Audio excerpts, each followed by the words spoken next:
business and staying active with what's going on around the world. And so I welcome that opportunity, and I'm always very excited that, I have that to do, and I'm certainly going to do it as long as I can. So tell me about, you said what's going on. Describe to how you see things going on in America today, and how does the music you love fit in with the social narrative of today? As someone who grew up in the bosom of the civil rights movement, around some of the great minds of that movement, tell me how that makes you feel today.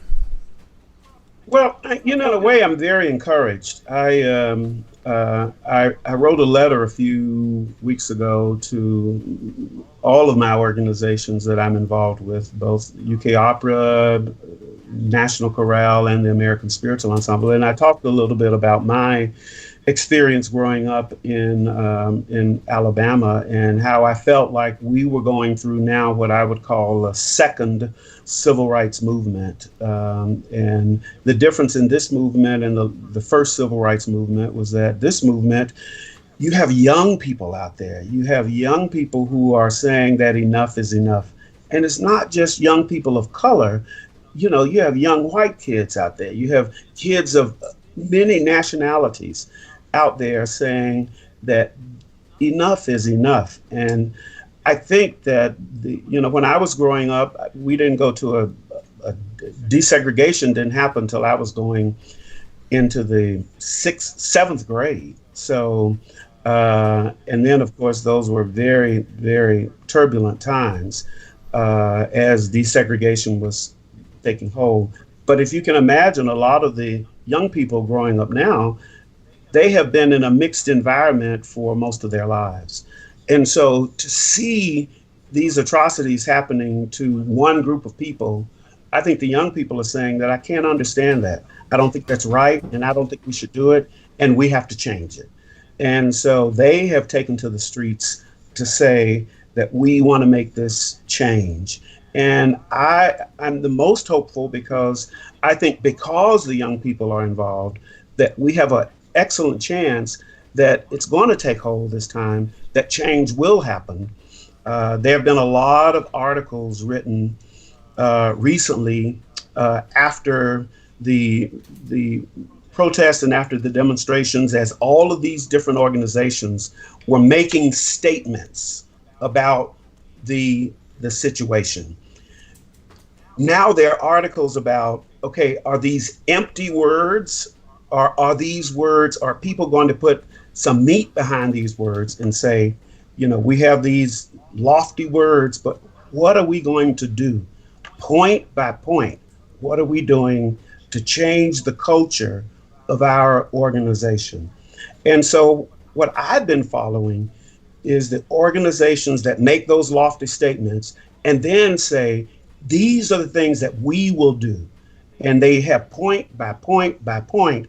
And then at the end, they say, and then at the end of this year or a certain date, we're going to assess to see if we've actually done what we said we were going to do. And I think that's a big change. But people now are starting to say, words are enough. We've had words. Now let's have action. Let's have actionable items that we can say we're going to do to make sure that we can pull our country out of this and move forward working together. Powerful words. Thank you so much, Everett. Really powerful, and to hear you say these things. What is music's role as an agent of change? Well, if you think about it, the spirituals, for instance, were created in the cotton fields in the South. And the spirituals were songs that, folk songs that the slave masters allowed the slaves to sing, because the slave masters found that when the slaves sang, they produced more work. And so they sang. But what the slave master did not know is that these spirituals were also coded messages, that they sent other messages. And so while the master was, felt that these were just beautiful, sorrow songs, The enslaved were actually giving directions as to how to find the Underground Railroad and what they were going to be doing. Well, that music got a people through a very difficult time. Then, if you go fast forward during the Civil Rights Movement, Martin Luther King loved spirituals. And so he would use spiritual texts in his sermons and in his speeches. And so, again, the spirituals were providing the energy and the strength for a people to get through the civil rights movement. And I think that that's exactly what's happening now in this, what I'm calling the second civil rights movement. The music is helping to get people through this very difficult time. And I know that we're going to see over the next 2 or 3 years some amazing compositions as a comment to what has happened and what's been happening in our society. So I'm certainly looking forward to that. Well, I can't wait to see how you are involved in these projects as a leader in the community, the artistic community, certainly, and I can't wait to see what that turns into as I watch these projects come together. Yes, I'm looking forward to that as well. I have a question from Jack from New Jersey, a frequent questioner on our show. How have you kept your ensembles together and in community during the COVID crisis? That's a very good question, and thank you, Jack, for asking. Actually, I have 125 singers on the roster of the American Spiritual Ensemble. So when we audition, they don't audition to be in the group; they audition to be on the roster. And so, what I've been doing when I travel, we typically travel with about 20 to 25. And so tomorrow morning, actually, we're premiering a new virtual choir piece, an arrangement by Moses Hogan, We Shall Walk Through the Valley in Peace.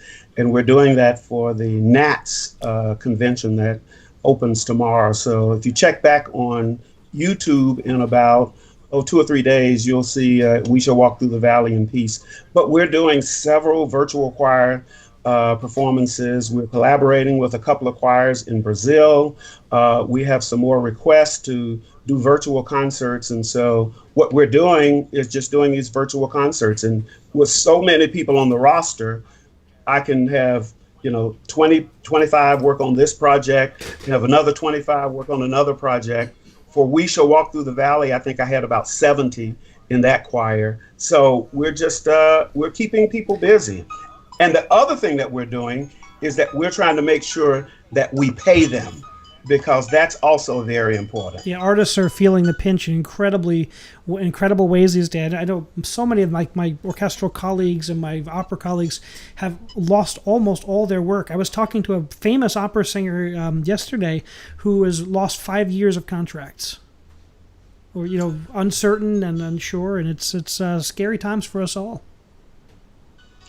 It is, and I think that the more we do that, the more that there we go. I had a little alarm that went off. It's the alarm for my next event that happens. We'll wrap it up in about 15 minutes. But what we try to do is we're trying to make sure that we pay people, because artists have lost a lot of work, and just to even think that in the world there are there's no opera going on or no symphonies, and all of those people who've worked their life to try to perfect their craft, they're now out of work.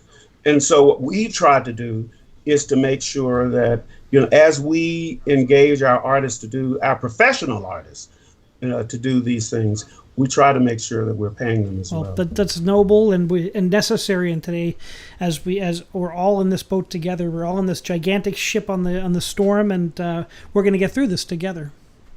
Yes, I think we are. One last question before I turn it over. Okay. Now, you're the only person I've met who's met Martin Luther King that I've met. What was he like? What do you remember as a child about Martin Luther King? Well, I was a child, and so to me at the time he was just one of the the ministers in my dad's sphere, because my dad was a deacon at First Baptist Church, which is where Ralph Abernathy was. Martin Luther King lived around the corner from my house while he was in Montgomery. And so to me, he was just one of the, the ministers or the deacons that my dad engaged with throughout, his time at First Baptist, because my dad was a postman and he worked at night, but my mother was a Methodist. And so she went to a church at the top of the hill, and she was an AME member at church with St. John. So we would go from 11 to 12 to the AME church. And then we go down the hill to First Baptist to my dad's church, spend the rest of the afternoon. And so my Sundays were very, very busy. But, it was rich and it was amazing because I heard some, marvelous, just powerful sermons. And my family was engaged with people who really felt the calling to try to change the fate in our society. Well, the work of these people lives on through your work and through your creations and your brilliance as an artist and a performer. I'd like to thank you so much for joining us tonight, Everett, and I look forward to seeing you in person soon. It won't be as soon as we had hoped, but it will be, before you know it, we will be back together in the same place, and I look forward to that very much. Well, thank you so much, and thank you for having me. This has been just quite joyful, and it's always joyful to talk with you and to share your amazing humanity that you have. And so I know why all the choirs love you and the orchestras, because you bring such humanity to the podium. And it's very much appreciated. So thank you so much for having me. Wish you the best, and good luck on all your endeavors, and keep music alive in people's lives and keep inspiring so many people. Thank you, Everett McCorvey. Thank you very much. Thank you for joining us for Music Matters 2020. I hope you enjoyed this episode. If you did, please hit that subscribe button and hit the bell to keep in touch with all of the wonderful guests and topics that are upcoming. We have the next guest will be Tuesday. That's June 30th at 6 o'clock. We have Brian Schneckenberger. It's a very long name, but a very important person, who's the director of the Baltimore County Public Schools. A very important job, and he's a leader in the music education community, and he's going to talk about how we move forward in the public schools and keep on providing music to all people. So please like us on Facebook, share with your friends, consider becoming a Patreon member for our new and exciting podcast, and remember, keep music alive.